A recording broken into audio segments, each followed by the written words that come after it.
Namaskar, Radhe Radhe, Jai Shri Ram. Welcome to the second day of 75 Hard the Hindu vocab session. Today we will discuss important 5 words. So get ready for the important journey. Over acting करता है साला, over acting की औलाद। अब तेरे को बराबर होता नहीं क्या बोलने को? लाइक एंड सब्सक्राइब कर लीजिए एंड अगर कमेंट अब तक नहीं किया है तो बीच में कमेंट भी कर देना ताकि मुझे लगे कि हाँ आपको क्लास अच्छी लगी है। एंड टेलीग्राम का लिंक डिस्क्रिप्शन में है, तो टेलीग्राम ज्वाइन कर लीजिए ताकि आपको इंपॉर्टेंट अपडेट्स एंड पीडीएफ वहाँ पर मिल सके। स्टार्ट करते हैं हमारी क्लास को। तेरे पास कोई और रास्ता है? So first word is repudiate. Repudiate का मतलब नकार देना, किसी को मना करना। जैसे मीम क्या है, मज़ा नहीं आ रहा है। कौन बोलते हैं? मोदी जी। क्या बोलते हैं? मज़ा नहीं आ रहा है। तो ये क्या कर रहे हैं? नकार रहे हैं, नहीं बोल रहे हैं। तो नेगेटिव वर्ड हो गया। नेगेटिव वर्ड हो गया तो इसके सारे सिनोनिम भी नेगेटिव होंगे। जैसे रिजेक्ट हो गया, अबैंडन हो गया, रिवोक हो गया, रिपेल, बैनिश, ये सब क्या है? नेगेटिव वर्ड है। रेपुडिएट कैसे याद रखोगे? देखो, आप मान लो किसी भंडारे में गए, कोई आपका भंडारा है, उस भंडारे में जाकर आपने क्या की? आपने जाकर पूड़ी मांगी। क्या मांगी? पूड़ी मांगी। क्या कर रहे हो आप? मतलब बार बार, ठीक है, रिपीट करना। रिपीट में क्या कर रहे हो? पूड़ी मांग रहे हो। किस लिए? खाने के लिए, ईट के लिए। तो रिपीट में पूड़ी मांग रहे हो ईट के लिए। क्या है? रिपीट में पूड़ी मांग रहे हो ईट के लिए, खाने के लिए। तो जो सामने वाला है वो देखेगा आपने बहुत सारी पूड़ी खा ली, बहुत सारी खा ली, तो आप क्या करेगा? वो आपको नकार देगा। वो क्या बोलेगा कि हमें और आपको नहीं खिलानी, आप इससे ज़्यादा नहीं खा सकते। तो वो क्या करेगा? आपको देने से मना कर देगा। तो रिपुडिएट, ठीक है, रेपुडिएट। आपने बहुत सारी पूड़ियाँ मांगी तो उसने क्या कर दिया? मना कर दिया। सिंपल है, ठीक है भाई। उसके बाद इसके सिनोनिम क्या होंगे? रिजेक्ट करना, किसी को रिजेक्ट कर दिया, किसी को नकार दिया, सिंपल है। फिर आता है अबैंडन। इसके अंदर एक वर्ड आ रहा है बैन। बैन। फिर इसके अंदर साउंड आ रहा है डन का। डन का मतलब कर देना, बैन का मतलब किसी को रोक देना, ठीक है। बैन सिंपल वर्ड है, तो बैन कर देना, बैन लगा देना। इसका मतलब क्या है? किसी को नकार देना। जैसे मैंने बैन लगा दिया कि किसी पर्सन पे कि ये मेरे घर में नहीं आ सकता, तो वो क्या कर दिया? मैंने उसको घर में आने से एंट्री मना कर दी। नेक्स्ट वर्ड है रिवोक। रिवोक कैसे याद रखोगे? मतलब इसका सेम टू सेम नकार देना, किसी को मना करना। कैसे याद रखोगे? देखो, कोई आदमी वेकअप होता है, उठता है, ठीक है। वेक का मतलब उठना, इसकी सेकंड फॉर्म क्या है? वोक, ठीक है। तो जब कोई आदमी वोक होता है, वोक का मतलब उठना, आप उसको बार बार उठाओगे, मतलब रिपीट में बार बार वोक करवाओगे, बार बार उठाओगे, तो वो क्या करेगा? एक ही बात बोलेगा कि मुझे अभी नहीं उठना, थोड़ी देर में उठूंगा। बार बार क्या कर रहा है? वो मना कर रहा है, ठीक है। क्या बोलेगा? मज़ा नहीं आ रहा है, अभी और थोड़ी देर सोऊंगा। तो यही बात बोलेगा कि मुझे अभी थोड़ी देर बाद वापस से उठा लेना। तो री वोक, वोक मतलब जगाना और री मतलब बार बार, सिंपल है। फिर इसके अंदर नेक्स्ट वर्ड आता है रिबेल। रिबेल तो बहुत कॉमन वर्ड है, किसी का रिबेल करना, किसी का विरोध करना, किसी को नकार देना। फिर आता है बैनिश। बैनिश के अंदर वर्ड आ रहा है बैन। बैन करना, किसी को रोक देना, ठीक है। अबैंडन में भी बैन है, इसमें भी बैन है। तो बैन का मतलब तो अगर आपको याद है तो आपको बाकी चीज़ें याद करने की ज़रूरत नहीं है। अगर आप किसी को नकार रहे हो तो उसका अपोजिट क्या है? सैंक्शन कर रहे हो। सैंक्शन का मतलब अलाउ करना, ठीक है। जैसे बिल पास हुआ, बिल सैंक्शन हो गया, ठीक है। छुट्टी सैंक्शन हो गई, आपकी हॉलीडे सैंक्शन हो गई, वो सब क्या है? इसके अंदर गिना जाएगा। सैंक्शन छोटा सा वर्ड है और ये इजी भी है। फिर आता है एम्फेसाइज। एम्फेसाइज का मतलब जोर देना। क्या देना? जोर देना। जैसे मैंने आपको कहा कि आप लाइक कीजिए और आपने लाइक नहीं किया, आप कहते नहीं करेंगे, तो मैं क्या करूँगा? जोर दूंगा, ये आपको करना पड़ेगा, ठीक है। तो एम्फेसाइज का मतलब होता है किसी बात पे जोर देना, किसी बात पे फोर्स लगाना, ठीक है भाई। तो एम्फेसाइज जो वर्ड है ये बहुत बार क्या होता है? आपको देखने को मिल जाएगा। जो वर्ड आपको देखने के लिए नहीं मिलते वो आपको याद करने की ज़रूरत है, जो आपको देखने के लिए मिल जाएंगे उसको तो याद करने की ज़रूरत ही नहीं। फिर आता है एक्नॉलेज। एक्नॉलेज का मतलब क्या होता है? किसी को प्रेज करना, तारीफ़ करना, ठीक है। या फिर किसी को अलाउ करना, किसी को किसी के बारे में कोई भी पॉजिटिव वर्ड बोला चाहे वो सब क्या है? एक्नॉलेज कहलाएगा, ठीक है। एक वर्ड इसके सिनोनिम बहुत सारे बन जाएंगे, तो आपके लिए इंपॉर्टेंट कौन सा है? नकार देने का मतलब क्या होता है? किसी को कुछ कुछ ऐसा बोलना जिससे वो सामने वाला बुरा फील करे। अपोजिट में क्या होगा? एक्नॉलेज। एक्नॉलेज के अंदर क्या करोगे आप? अलाउ कर दोगे, ठीक है। एक्नॉलेज को आपको मैंने ये पहले याद भी करवाया था कि नॉलेज इसको मिलेगी। नॉलेज का मतलब क्या होता है? एक तरीके से ज्ञान होता है। तो ज्ञान के लिए हमेशा क्या होती है? आपके स्कूल वगैरह अलाउ करते हैं, आपके पेरेंट्स भी क्या करते हैं? अलाउ करते हैं, सिंपल है। बात तो सही है। नेक्स्ट वर्ड है पोडियम। पोडियम का मतलब मंच होना, कोई स्टेज है, कोई प्लेटफॉर्म है। जैसे चतुर जी को तो आप जानते हो, इनका फेमस डायलॉग भी आप जानते हो। तो कोई इनसे सीखे, कोई हमसे सीखे, आपसे, आपको अच्छा पढ़ाना, ठीक है भाई। अब याद कैसे करोगे? देखो, पोडियम के अंदर एक वर्ड आ रहा है पौड़ी। हम क्या बोलते हैं, जो सीढ़ी होती है, जो स्टेयर्स होती हैं, जैसे आप स्टेज पे चढ़ोगे तो स्टेयर से पहले आपको क्या करनी पड़ेगी, सीढ़ियाँ चढ़नी पड़ेगी, सीढ़ी चढ़नी पड़ेगी। सीढ़ी को हम क्या बोलते हैं, पेड़ी बोलते हैं, पौड़ी बोलते हैं। तो क्या बोलते हैं, पौड़ी, क्या बोलते हैं, पौड़ी, पेड़ी, पौड़ी, जो भी क्या आप साउंड निकालना चाहो, जो ऐसे भी बोलना चाहो। तो पौड़ी का मतलब क्या होता है, जो पेड़ी वगैरह, जो स्टेयर्स वगैरह आप, जो स्टेयर्स आप चढ़ रहे हो, तो जो स्टेयर्स हैं उनको बोलते हैं पौड़ी। पौड़ी से क्या करते हो, आप ऊपर जाते हो। ऊपर मतलब कहाँ जाओगे, स्टेज पे या प्लेटफॉर्म पे, सिंपल है। पौड़ी का मतलब जो क्या करेगी, आपको ऊपर लेके जाएगी। ऊपर मतलब एकदम ऊपर नहीं, जहाँ पर आपको स्टेज है, जहाँ पर आपका प्लेटफॉर्म है, सिंपल है भाई। फिर नेक्स्ट इसके अंदर सिनोनिम, स्टेज, प्लेटफॉर्म, सिंपल है ये तो। प्लेटफॉर्म का मतलब क्या होता है, अब रेलवे प्लेटफॉर्म होता है, वो भी काफ़ी ऊपर होता है, तो उसको भी समझ सकते हो, उससे याद कर सकते हो। नेक्स्ट इसके अंदर सिनोनिम है डाइस। डाइस वर्ड जो है, इसका मतलब ये मंच होता है। ये जो पोडियम है, ये बहुत बार एग्जाम में आया हुआ है, हर एग्ज़ाम एसएससी में और आपके बैंक में और रेलवे में, हर एग्ज़ाम में क्या है, ये रिपीट हो चुका है। तो ये वर्ड जो है आपके लिए बहुत मोस्ट इंपॉर्टेंट है, बहुत बहुत बहुत मोस्ट इंपॉर्टेंट है, ठीक है, सब कुछ आपके लिए ज़रूरी है। फिर डाइस जो है, ये आपको याद करना पड़ेगा, छोटा सा वर्ड है, 4 अक्षर है इसके अंदर, इजी याद कर सकते हो। फिर इसके एंटोनिम कुछ खास है नहीं, कुछ खास है नहीं, तो आप कुछ याद नहीं कर पाओगे। ठीक है, समझ गया, समझ गया। नेक्स्ट वर्ड है रिजेंबल। रिजेंबल का मतलब क्या होता है, समान दिखना, एकदम सेम टू सेम फोटोकॉपी, ठीक है, एकदम फोटोकॉपी दिखना। जैसे ये स्पाइडरमैन, ये स्पाइडरमैन, यहाँ पर एक और पिक्चर भी होती है जिसमें 3 स्पाइडरमैन होते हैं, तो तीनों क्या करते हैं, एक दूसरे के ऊपर पॉइंट आउट करते हैं कि तू कौन है, मैं तो स्पाइडरमैन हूँ, तू कौन है।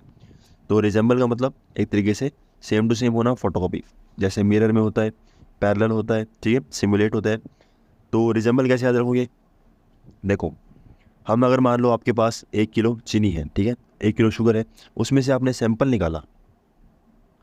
सैंपल का मतलब क्या होता है, थोड़ा सा सामान निकाला। अगर 1 केजी है तो उसमें से मैंने 10 ग्राम निकाल लिया मान लो, ठीक है, तो वो सैंपल निकाला। जो सैंपल जो मैंने चीनी निकाली है, वो भी सेम टू सेम वही चीनी होगी जो मेरे पास पहले 1 केजी में थी, ठीक है। इसमें से जो मैं चीनी निकालूंगा, ऐसे तो है नहीं, ये जो 1 केजी है ये मीठी है और ये 10 ग्राम है, ये क्या है आपकी नमक वाली होगी या नमकीन होगी, ऐसा तो कुछ होगा नहीं, सॉल्टी नहीं होगी। तो 10 केजी जो है, 10 ग्राम जो है, वो एकदम क्या होगी, सेम टू सेम यही चीज़ होगी जो मैंने यहाँ से उठाया। तो सैंपल में क्या आ गया, सैंपल का साउंड आ रहा है। रीसैंपल मतलब जितनी बार भी आप सैंपल उठाओगे, जितनी बार सैंपल उठाओगे, सेम टू सेम चीज़ आएगी, ठीक है। जितनी बार मैं इसमें से 10-10 ग्राम बाहर निकालूंगा, उतनी बार क्या है, मेरे सामने जो चीज़ है वो समान ही आएगी, कोई भी अलग चीज़ नहीं आएगी, ठीक है भाई। सिंपल सा एग्जांपल था जो आपको समझ आ सकता है, रीसैंपल, रीसैंपल, ठीक है, रीसैंपल, रीसैंपल। सैंपल क्या आएगा, हर बार सेम ही आएगा, कुछ अलग नहीं आएगा। मिरर का मतलब आप जानते हो, पैरेलल आप जानते हो, ट्रेन की जो पटरियाँ होती है, जो आपने एग्जाम्पल बहुत बार सुना होगा, जो पटरियाँ क्या होती हैं, एकदम पैरेलल होती हैं, उनके बीच में डिस्टेंस कभी भी डिफरेंट नहीं होता। फिर आता है सिमुलेट। अब सिमुलेट का मतलब क्या होता है, आप प्ले स्टोर पे जाइए, प्ले स्टोर पे जाकर क्या कर सकते हो, सिमुलेटर गेम स्टार्ट कर दो, ठीक है, या सिमुलेट सर्च करो। सिमुलेट का मतलब क्या होता है, वो चीज़ें जो रियल लाइफ में हो रही हैं और वो सेम टू सेम क्या कर दी, एक तरीके से पीसी या मोबाइल के छाप दी। जैसे आप देखोगे सिमुलेटर गेम्स होते हैं, उनका मतलब क्या होता है, आप अगर मान लो ड्राइविंग सीख रहे हो, तो वो सिमुलेटर गेम क्या करेगा, आपको मोबाइल के अंदर सेम टू सेम वही फीचर ला के दे देगा जो आपके कंप्यूटर या रियल लाइफ में होते हैं, ठीक है। स्टीयरिंग चाहिए, स्टीयरिंग दे देगा, आपके पास में गियर चाहिए तो वो गियर दे देगा, ब्रेक चाहिए ब्रेक दे देगा। वो सब क्या है, सिमुलेटर होते हैं, मतलब आपको जो फोटोकॉपी दे दी आपके मोबाइल में। फिर आता है एको। एको का मतलब क्या होता है, एको तो आपने बहुत बार सुना होगा, सुन भी रखा होगा। एको के अंदर क्या होता है, एक रूम है, रूम के अंदर आप बोलना शुरू करोगे तो आपकी आवाज़ आपको ही सुनने को मिलेगी, मतलब वो गूंज रही है। एको का मतलब तो गूंजना होता है, तो गूंज रही है मतलब क्या कर रही है, समान चीज़ वापस आपके सामने आ रही है, तो रिजेंबल का सिनोनिम ये बन सकता है। अब अगर वो चीज़ सेम है तो उसका अपोजिट क्या होगा, एक अलग होना। जैसे कॉन्ट्राडिक्ट, कॉन्ट्राडिक्ट का मतलब विरोध करना, ठीक है, क्या करना, विरोध करना। इसको याद कर सकते हो कॉन्ट्रैक्ट से, किसी ने कॉन्ट्रैक्ट किया आपके साथ में, अब वो क्या कर रहा है, आपका अपोज कर रहा है या आप उसका अपोज कर रहे हो, वो सब क्या ऐसे याद कर सकते हो। वैसे तो कॉन्ट्राडिक्ट बहुत कॉमन वर्ड है, इसको याद ऐसे भी कर सकते हो। फिर आता है डेविएट। डेविएट का मतलब डेविएशन, मतलब अलग हो जाना, क्या हो जाना, अलग हो जाना। जैसे ये रोड है, एकदम सीधी रोड थी, इससे एक रोड डेविएट होगी, मतलब क्या हो गई, डिस्पर्स होगी, अलग हो गई, ठीक है। तो डेविएट का मतलब क्या होता है, किसी चीज़ से अलग हो जाना। जैसे कोई भी लाइन वगैरह कुछ भी कह सकते हो आप, सिंपल वर्ड्स हैं ये। कितना पारिवारिक माहौल है ना। नेक्स्ट वर्ड है रिप्यूजनेट। रिप्यूजनेट का मतलब भद्दा होना, बहुत बेकार होना, डिस्गस्टिंग होना। जो काम क्या है, आपको देखते ही क्या है, आपका जो चेहरा है वो ऐसा बन जाए, क्या बन जाए, ऐसा बन जाए, छी छी करने लग जाए, ठीक है। तो डिस्गस्टिंग होना, भद्दा होना, वो क्या कहलाएगा, रिप्यूजनेट कहलाएगा। याद कैसे करोगे, देखो इसके अंदर एक वर्ड आ रहा है PUG। PUG एक वर्ड होता है PUBG, पबजी। अब जो पबजी है वो क्या करते हैं, हर जो पेरेंट्स होते हैं वो क्या करते हैं, उसको देखकर ऐसे सोचते हैं कि ये जो गेम है वो बहुत बेकार है, बहुत भद्दा गेम है, जिससे क्या है बच्चे क्या हो रहे हैं, बिगड़ रहे हैं। तो पबजी से क्या बना लिया हमने, PUG। क्या कर दिया, बी को क्या कर दिया हमने, हटा दिया। बी क्या कर देंगे हम, हटा देंगे, तो PUG बन गया। तो री मतलब रिपीट में। जो पेरेंट्स हैं वो पबजी को क्या करते हैं, बार बार क्या बोलते हैं, बेकार बोलते हैं, भद्दा बोलते हैं। ठीक है, भद्दा कह सकते हो, बेकार कह सकते हो, बेतुका कह सकते हो, सभी इसके मीनिंग है। ठीक है, तो मतलब क्या हो गया, जो पेरेंट्स हैं वो क्या करते हैं, पबजी को क्या करते हैं, रिपीट में बार बार क्या करते हैं, इसको भला बुरा बोलते हैं। ठीक है, बेकार बोलते हैं, सिंपल है। तो आपको पबजी पकड़ना है, पबजी को पकड़ कर क्या कर सकते हो, बार बार रिपीट में उसको भला बुरा बोल सकते हो। फिर इसके सिनोनिम क्या हो गए, एबहॉरेंट। एबहॉरेंट कैसे मतलब याद करोगे, देखो हॉरर होता है, हॉरर मूवी। हॉरर मूवी देखने के बाद क्या करता है, आपका जो दिमाग है उसमें नए नए आइडियाज़ आते हैं। जैसे आपने भूत को देखा तो आपके दिमाग में क्या है, वो जो भूत की जो शक्ल है वो क्या करेगी, आने लग जाएगी। और जैसे वो क्या है, बेकार सी शक्ल, भद्दी सी शक्ल, ठीक है, वो शक्ल जब आपके दिमाग में आएगी तो आप क्या कर जाओगे, डर जाओगे। तो एबहॉरेंट, एबहॉरेंट के अंदर हॉरर फिल्म आती है, हॉरर फिल्म आपने देखी और आप क्या कर रहे हो, आपके दिमाग में भद्दी शक्ल आ रही है। कैसे याद किया, क्या है, जो हॉरर मूवी है, हॉरर मूवी आपने देखी और अब आपके दिमाग में जो बेकार शक्ल है, भद्दी शक्ल है, बेतुकी शक्ल है, वो सबके आपके दिमाग में आ रही है। सिंपल है। अभी फिर आता है डिस्गस्टिंग। डिस्गस्टिंग तो बहुत कॉमन वर्ड है, डिस्गस्ट करना। डिस्गस्ट, डिस्गस्ट का मतलब क्या होता है, बहुत बेकार, छीछी वाली ऐसी चीज़ें जिसमें आप बोलोगे अच्छी क्या बेकार चीज़ है, ठीक, ऐसे बोल सकते हो। फिर इसके अंदर नेक्स्ट वर्ड है रिवोल्टिंग। एक होता है रेवोल्ट, REVOLT। रेवोल्ट का मतलब क्रांति, ठीक है, क्रांति। क्रांति का मतलब किसी का विरोध करना, अपोज करना। अपोज कब करोगे, जब चीज़ क्या होगी, बेकार होगी, बद्दी होगी। ठीक है, तो रिवोल्टिंग का मतलब क्या कर रहे हो, विरोध कर रहे हो। नेक्स्ट है वाइल। वाइल का मतलब बेकार होना, अशुद्ध होना, बहुत बुरा बुरा होना, जिसको देखकर क्या है आप सहन ना कर पाओ जिसको, ठीक है, वो सब क्या कहलाएगा, वाइल कहलाएगा। अब ये वाइल वर्ड जो है वो आपको याद करना पड़ेगा क्योंकि छोटा सा वर्ड है। छोटे छोटे वर्ड आपको मैंने पहले बता दिए। एक आपको भी पहले बताया था डाइस। डाइस का मतलब क्या होता है, जो स्टेज वगैरह होता है, प्लेटफॉर्म। और वाइल का मतलब क्या होता है, बंदा होना। ठीक है, अब अगर कोई चीज़ आपको भद्दी लग रही है तो उसका अपोजिट क्या होगा, डिलाइटफुल होना। लाइट का मतलब रोशनी। आपकी आंखों में चमक आ जाएगी जब आप किसी सुंदर चीज़ को देखोगे, डिलाइट हो जाओगे। ठीक है, आंखों में लाइट आ जाएगी।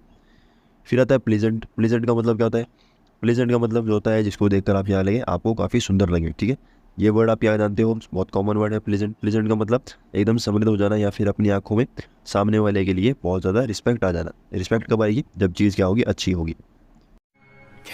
नेक्स्ट वर्ड है इंट्रूजन। इंट्रूजन का मतलब घुसपैठ करना, किसी के घर में बिना पूछे जाना, किसी की लाइफ में बिना पूछे जाना, वो सब क्या है, इंट्रूजन कहलाएगा। क्या कहलाएगा, इंट्रूजन। जैसे मीम क्या है, क्या मैं अंदर आ सकता हूँ, कौन बोलते हैं, कौन है ये, केजरीवाल जी। इनका काफ़ी ये ऐड आई थी कि क्या मैं अंदर आ सकता हूँ, आपने सुना भी होगा, देखा भी होगा, क्या मैं अंदर आ सकता हूँ। तो क्या कर रहे हैं, घुसपैठ टाइप से इसको अज्यूम कर सकते हैं। घुसपैठ तो नहीं है, बाहर से पूछ रहे हैं, पर क्या है, घुसपैठ के तरीके से अज्यूम कर लेंगे। अब इसको याद कैसे करोगे, देखो एक वर्ड आ रहा है इन सभी की स्टार्टिंग में, इंटर, INTER। इंटर का मतलब अंदर, ठीक है, इंटरकास्ट, इंटरवेन, इंटरफेयर, वो सब क्या है, क्या किसके लिए आते हैं, अंदर के लिए। अब किसी की आप घुसपैठ करोगे तो आप उसके अंदर जाओगे। जैसे सामने वाले की लाइफ के अंदर जा रहे हो, घर में घुसपैठ करनी है तो घर के अंदर जा रहे हो। तो इंटर का मतलब तो क्या होगा, अंदर की बात हो गई। ठीक है भाई, अब इंटरवेन, इंटरफेयर, वो सभी क्या है, सेम चीज़ें हैं। याद कैसे कर सकते हो, इंटरफेयर तो आप जानते हो, इंटरफेयर करना, किसी के बातों के बीच में इंटरफेयर कर रहे हो। इंटरवेन, ये भी सेम चीज़ है, याद कर लोगे इंटर से। इंटरवेन, इंटरफेन, ठीक है, दोनों क्या है, सेम साउंड है, सेम तरीके से याद कर सकते हो। दोनों साथ में याद करोगे तो आपको ईजिली याद हो सकता है। फिर इंटरवेन, इंटरफेयर और इंट्रूजन, तीनों वर्ड एक साथ लगा लो लाइन में। ठीक है, interfere, intervene, intrusion, interfere, intervene, intrusion. ठीक है, तीनों का मतलब घुसपैठ होना, कोई अलग इसमें रूल नहीं है। फिर आता है इन्वेजन। इन्वेजन का मतलब क्या होता है, ये वर्ड आपने सुना होगा, किसी के घर में इन्वेज किया, मतलब किसी के घर में गया और उसको क्या कर दिया, बर्बाद कर दिया। तो इन्वेजन का मतलब हो गया, आप किसी के सामने वाले के या किसी भी पर्सन XYZ कोई भी हो, उससे घर में जाते हो या किसी की लाइफ में जाते हो और उसको बर्बाद या करते हो, बर्बाद कर देते हो। ठीक है, तो बर्बाद कर दिया मतलब क्या कर दिया, उसकी लाइफ में जाकर उसको ख़राब कर दिया। फिर आता है इनक्रोचमेंट। इनक्रोचमेंट का मतलब क्या होता है, ऐसे याद कर लो, कॉकरोच। कैसे, कॉकरोच। तो कॉकरोच जो है वो आपके घर में बिना बुलाए आता है, किसी ने उसको बुलाया था क्या, नहीं बुलाया, पर वो क्या कर गया, आपके घर में पहुंच चुका है। तो कॉकरोच क्या कर रहा है, आपके घर में घुसपैठ कर रहा है। ठीक है, वो एक एजेंट है जो आपके घर में क्या कर रहा है, अपना काम कर रहा है। तो कॉकरोच आपके घर में पहुंच चुका है। एनक्रोचमेंट, कॉकरोच में कोई घुसपैठ आया है जो आपकी बात को नहीं मानेगा। उसका अपोजिट है ओबीडियंस, जो आपकी क्या पकड़े, बात को ओबे करे। तो ओबे से बना दिया ओबीडियंस, ठीक है। ओबे याद है, ओबीडियंस अपने आप याद हो जाएगा। ओबे, ओबीडियंस। फिर आता है एड। एड का मतलब सपोर्ट करना, हेल्प करना। जैसे फर्स्ट एड। फर्स्ट एड क्यों होती है, ताकि आपको सपोर्ट कर सके, जब आपके चोट लगे तो वो आपको हेल्प कर दे, ठीक है। तो एड से फर्स्ट एड, सिंपल है।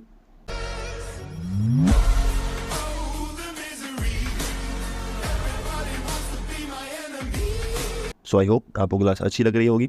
अगर अच्छी लगी है तो लाइक एंड सब्सक्राइब कर देना, एंड कमेंट सेक्शन में कमेंट करके जाना कि आपको क्लास वगैरह कैसी लगी। Thank you very much.